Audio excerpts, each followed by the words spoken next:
할렐루야, 반갑습니다.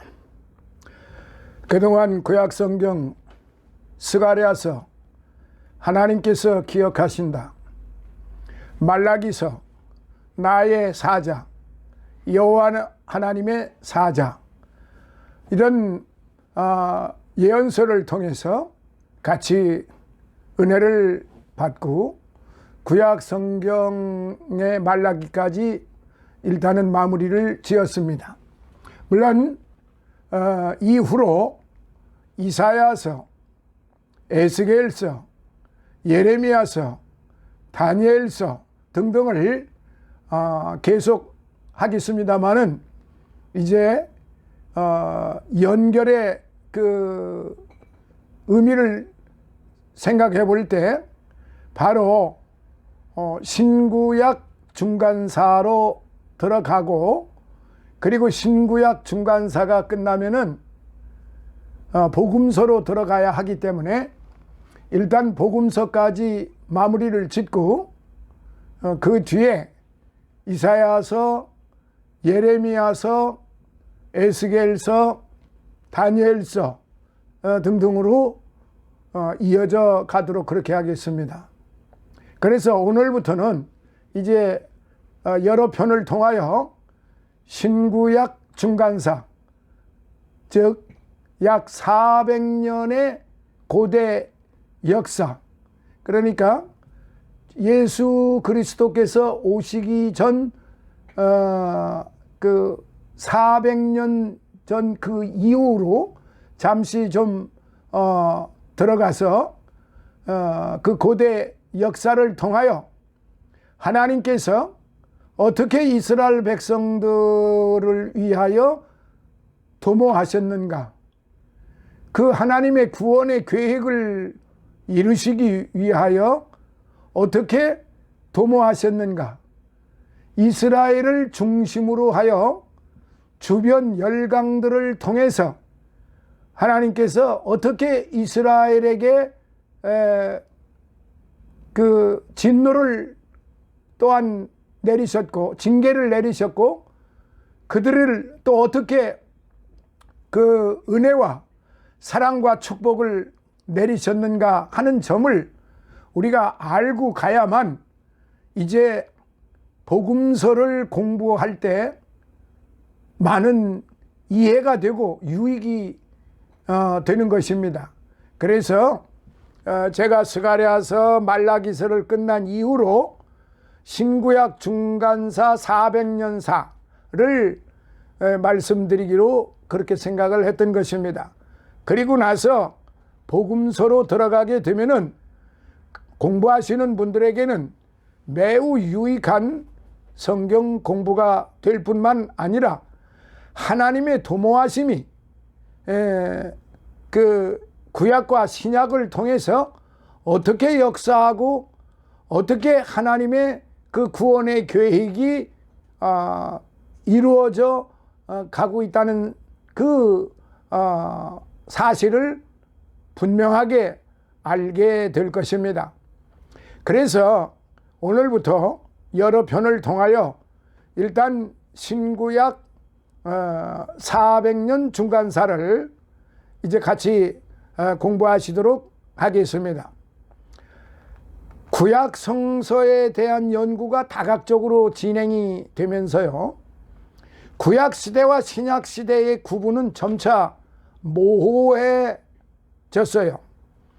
이제 신구약 중간사라는 개념은 거의 존재하지 않는다고 볼 수도 있습니다.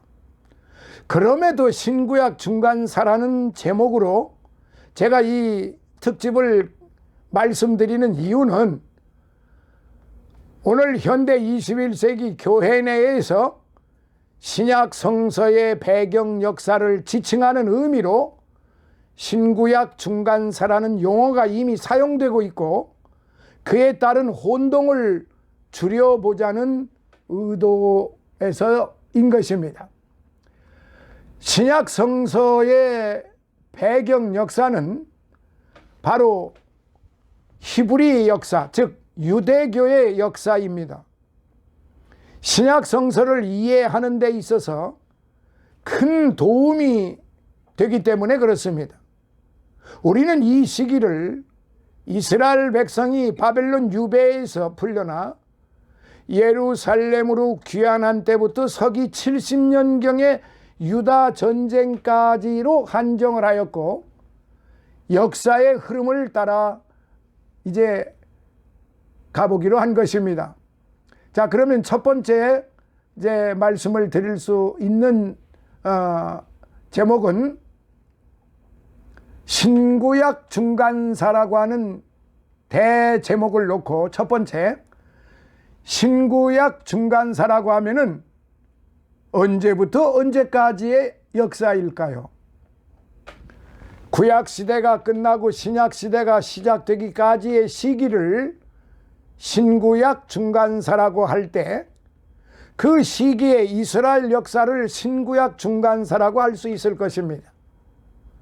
그러나 어디까지를 구약 시대로 보고 어디서부터 신약 시대가 시작되는가 하는 데에는 여러 학자들마다 견해가 좀 다르기도 합니다. 그러니까 우리는 공통 분모를 찾아서 객관적인 입장에서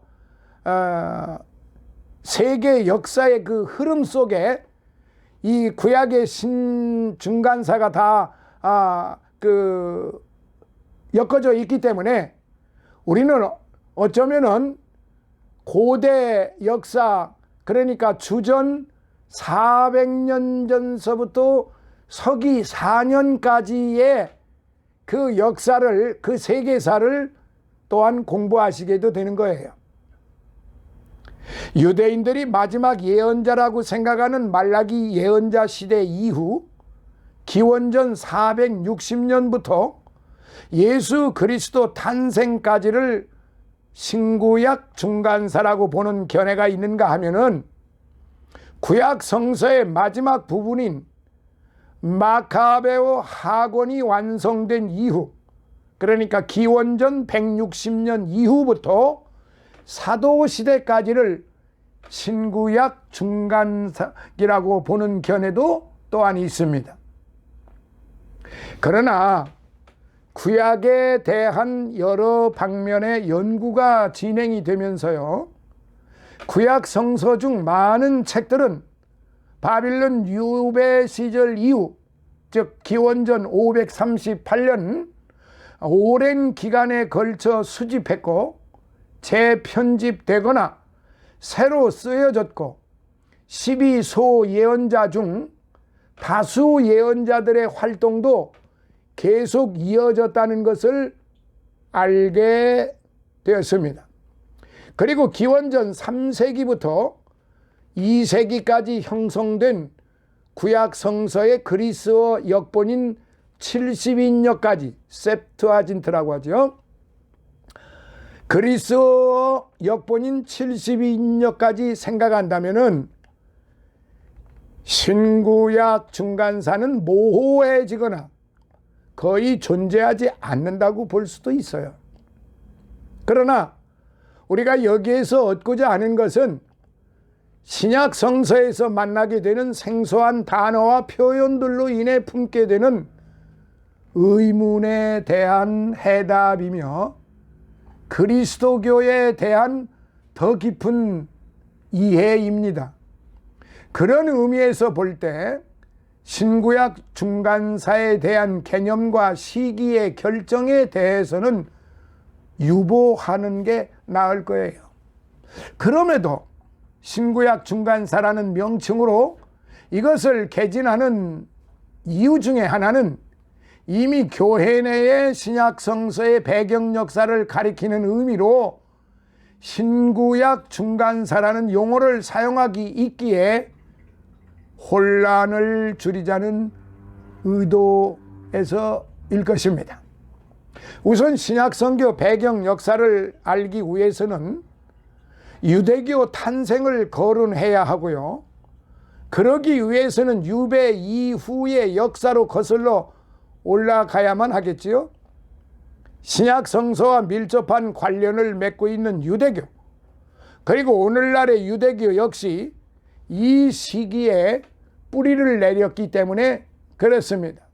자, 그러면은 이 부분에서 두 번째로 우리가 좀 생각해 봐야 될 것이, 유대교는 그때 시작된 게 아니고 우리 신앙의 선조, 즉 유대인들의, 히브리인들의 신앙의 선조인 아브라함 때부터 이어져 온 종교가 아닌가 하는 질문이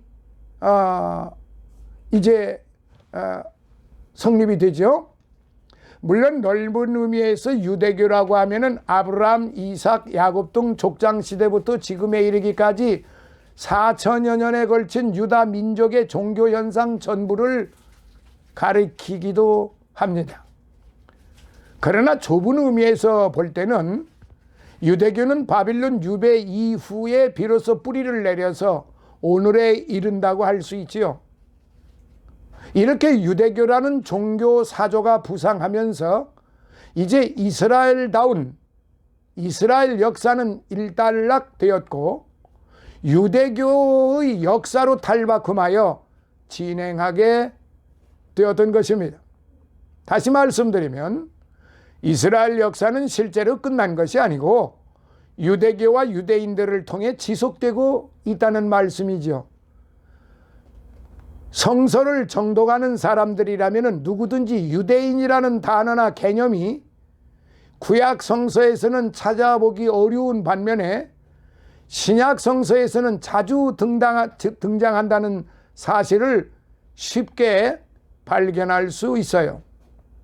이는 바빌론 유배 이후 이스라엘 역사 속에 내외적으로 새로운 요인이 들어와 유대인, 즉 유다 지파 출신들이 두드러지게 등장하였다는 것을 의미하고 있는 거예요. 자, 세 번째로, 그러면 새로운 요인이라고 제가 말씀드렸는데, 새로운 요인이란 어떤 것을 가리킬까요? 다윗 왕궁의 몰락과 예루살렘 성전 파괴는 유대인들에게 단순한 역사적인 사건이 아니었어요. 그들 민족의 구심점이 없어져 버린 것이지요. 유배에서 돌아온 이후에도 끊임없이 주변 강대국들의 침입과 투쟁과 노력이 계속되었습니다. 그것은 바로 유대인들이 자신들의 민족과 종교에 대한 동질성과 정체성을 찾기 위함이었던 것이지요. 새로운 요인이라는 것은 바로 이런 과정에서 파생된 복합적인 것들이지요. 자, 그러면 네 번째로 유대를 지배한 강대국들은 어떤 나라들이 있었을까요? 이스라엘 역사에 관한 관심이 있는 사람들이라면은 북왕국 이스라엘의 멸망에 이어서 유대 왕국이 신바벨로니아 제국에게 패망하여 바빌론으로 유배 갔었다는 것은 기억할 거예요.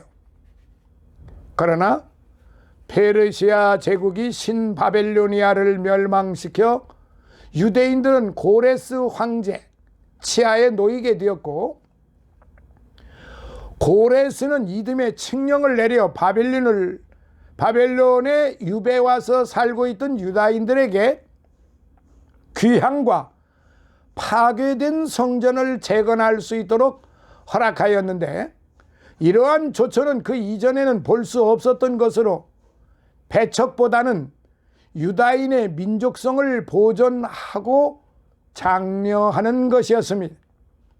이때부터 이스라엘 역사 속에서 유다 지파, 즉 유다인들이 두드러지게 등장하게 되는 것이지요. 자, 다섯 번째로, 자, 그러면 포로 귀환 이후에는 유대인들을 통솔하는 지도자가 따로 있었을까요? 당시 단체로는 사내들인이 있었어요. 사내들인이란 유배 시기 이후에 생긴 유대인의 최고 회의인데 대사제를 포함한 71명의 원로들로 구성되었죠. 이것은 정부 의회의 기능을 지니고요. 동시에 고등법원의 역할을 수행하기도 했습니다. 사내들인의 결정은 법적인 효력을 지니고 있었고요. 모든 종교적인 문제들과 율법에 의해 제기되는 문제들을 다루었고요. 대제사장의 권한을 견제하는 역할도 수행하였어요. 또한 페르시아 제국, 당대 고대 그 열강 중에 가장 야만적이고 가장 두려웠던 그런 제국이 바로 페르시아 제국이라고 합니다. 유대인을 팔레스틴 지역의 책임자인 총독으로 임명을 하였는데, 이때 유대인으로서 총독으로 임명받은 자가 스룹바벨, 느헤미야, 에스라가 그 대표적 인물이죠. 우리 성경에 나오죠. 스룹바벨, 느헤미야, 에스라. 그들의 행적을 살펴보면은 스룹바벨은 예루살렘 성전을 완공하여 기원전 512년 3월 다시 제사를 드릴 수 있게 하였고, 느헤미야는 율법 준수와 이방인과의 결혼 금지를 명하여 순수 혈통과 전통 계보에 대하여 강조하였고요. 이어 재관이요 율사인 에스라가 총독으로 임명되면서 바벨론에서 예루살렘으로 모세의 법전을 가지고 와서 본격적으로 율법을 가르쳤어요.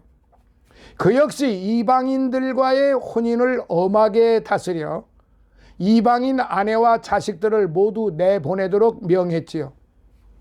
이스라엘을 율법 중심의 공동체로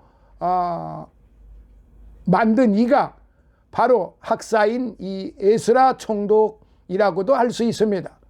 자, 그렇다면은 여섯 번째로, 아무리 그렇다고 해도 이미 한 결혼을 파기할 만큼 순수 혈통이 그렇게도 중요한 것이었을까요? 그렇죠. 그것은 이스라엘의 선민 사상에서 비롯된 것인데, 다시 말해 하나님께서 이스라엘을 당신의 백성으로 선택하셨기에 이방인들과는 엄연히 구분된 특별한 민족이라는 생각 속에 살았던 민족입니다. 이러한 사상은 바로 종교적 순수성을 보존하려는 유대인들의 절대절명의 노력에서 비롯된 것이라고 할 수 있습니다. 패망 이후 이방 민족과의 혼합으로 유명무실해져 버린 북왕국 이스라엘의 전철을 밟지 않기 위해 그들은 굳이 분리를 고집하였던 것입니다. 사마리아인들에 대한 유대인들의 인식도 그런 관점에서 이해할 수가 있겠습니다.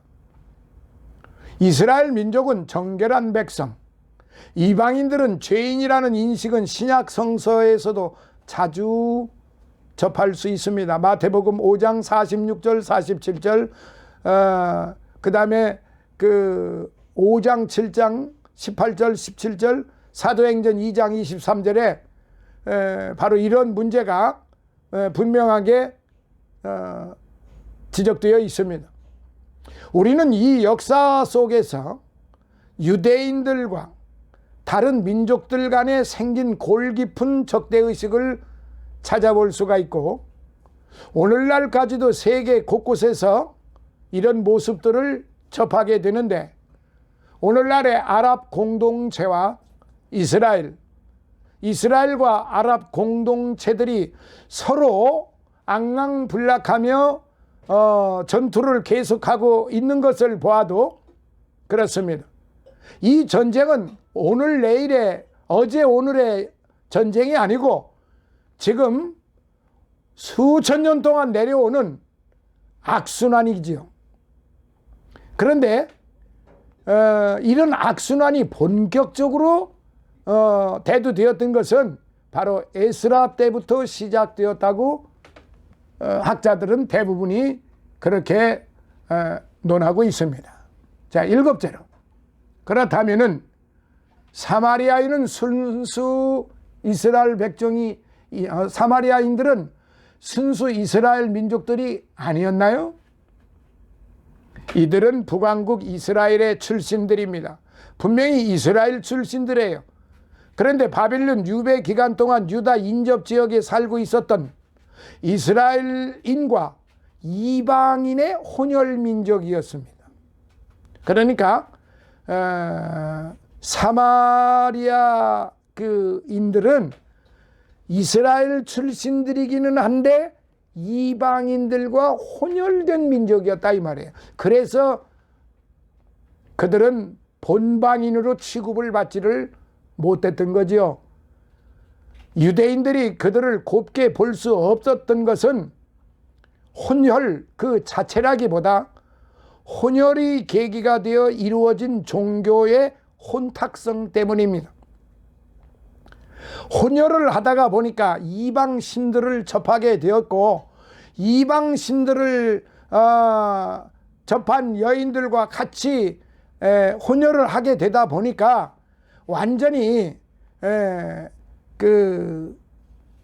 우리 좀 속된 말로 짬뽕이 된 거지요. 그러니까 순수 혈통이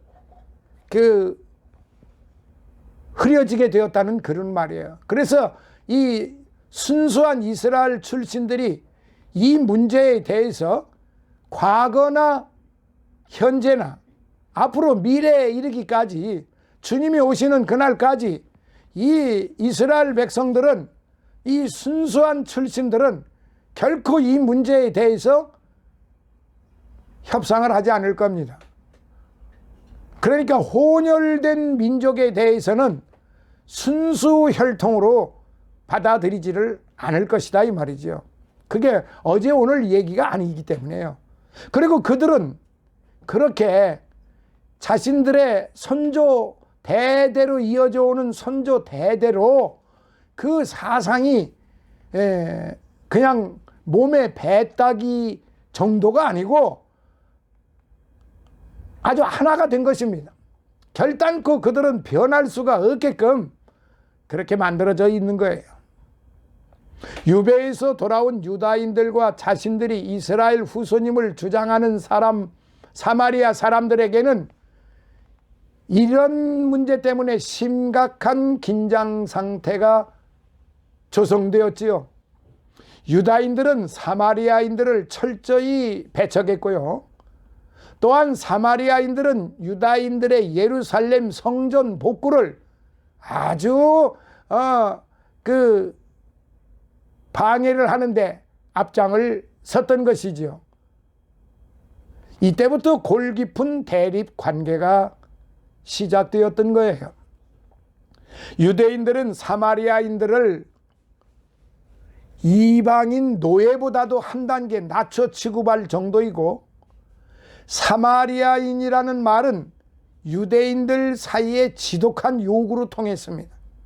그래서 저 사마리아인 하면은 짐승만도 못한 그런 것으로 취급을 당했다는 사실이죠. 노예보다도 못한 그런 취급을 받았다는 사실이에요. 왜냐하면 노예는 짐승보다도 더 취급을 못 받았기 때문에. 예수께서 말씀하신 착한 사마리아 사람의 비유, 우리 알죠? 강도를 만난 사람을 유대인들은 그대로 지나쳤는데, 이 짐승만도 못하게 여겼던 사마리아는 강도 만난 사람을 아주 선한 마음으로 그를 치료해 줬고, 그 후에 다시 와서 부족한 부족한 치료비도 대신 내주겠다고 그랬습니다. 근데 예수님이 이 착한 사마리아인에 대해서 거론을 하셨다고 하는 것은 바로 이스라엘 민족들이 얼마나 편협하고 선민 사상에 대해서, 즉 하나님의 구원 사상에 대해서 얼마나 무지했는지를 잘 알려주시는, 잘 알게 되는 그런 사건의 하나라고 볼 수 있습니다. 예수님은 이 사마리아인에 대해서 칭찬을 하셨거든요. 정상적으로 대접을 하셨거든요. 예수께서 말씀하신 착한 사마리아 사람의 비유와 민족적인 증오심을 극복하기 위해 제시한 이웃사랑의 계명은 이런 배경을 알아야 제대로 이해할 수가 있는데요.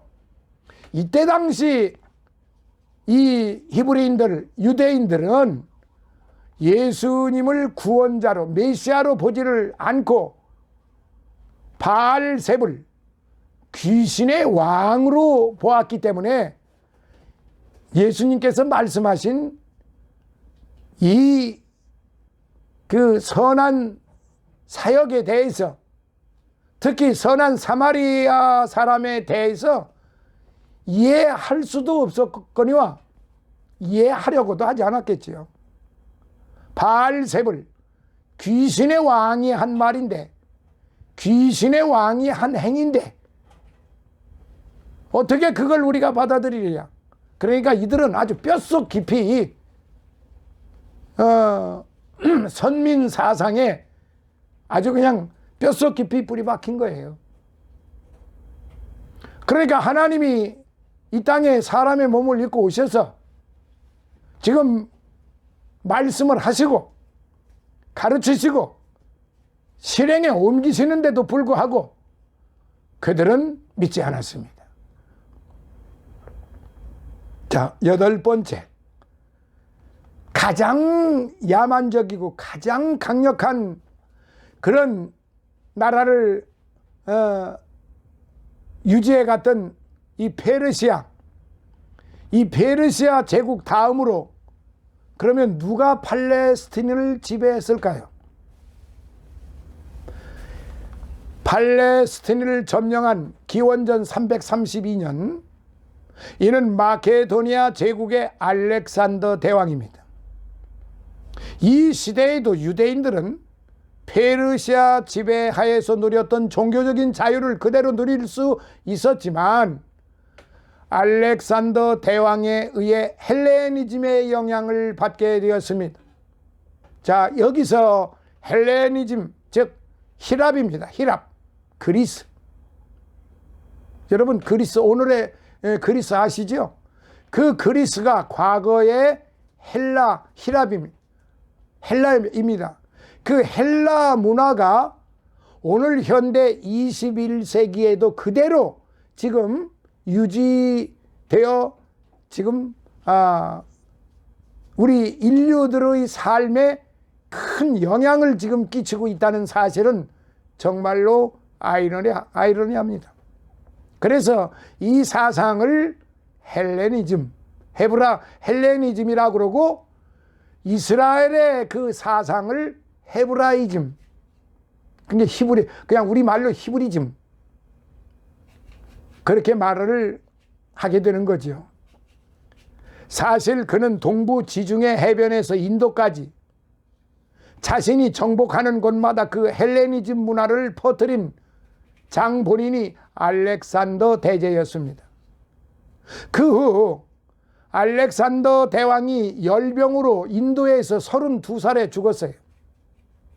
그 유언에 의해 영토는 자기 막료 장군들, 자기 휘하의 4장군들에게 나뉘어졌는데, 그래서 팔레스틴에는 프톨레마이오스 왕조가 서게 되었고, 기원전 323년에 시리아에는, 오늘날 시리아, 여러분 아시죠? 오늘날에 지금 시리아하고도 이스라엘하고도 계속 지금 전쟁 중이죠. 이 시리아에는 알렉산더의 막료 중 한 사람인 셀류코스, 이 셀류코스가 나라를 세워서 왕조가 서게 되었고요. 그 다음에 유대인들에 대한 아주 호의적인 상황과 헬레니즘 문화의 지속적인 영향은 달라지지 않았어요. 그래서 팔레스틴을 점령하게 된 시리아의 셀류코스 왕조 안티오쿠스 3세 지배해서도 그 상황은 아주 마찬가지였는데, 바로 이 안티오쿠스 에피파네스, 이게 아주 악질적인, 그야말로 악질적인 그런 왕조이기도 했습니다. 그러나 유대인에 대한 호의적인 상황은 오래가지 않았습니다. 자, 오늘 첫 번째 신구약 중간사 역사적인 배경 첫 번째 시간은 여기서 마무리하도록 하겠습니다. 두 번째 시간은 9번째서부터 그렇다면 왜 박해가 시작되었나? 그렇다면 이스라엘 백성들에게 어떤 박해가 왜 시작되었는가 하는 점, 역사적인 배경을 두 번째 신구약 중간사에서 다루도록 하겠습니다.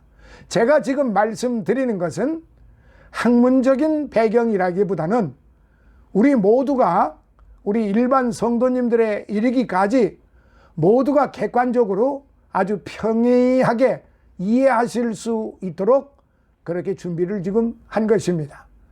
다음 시간에 다시 만나요. 감사합니다.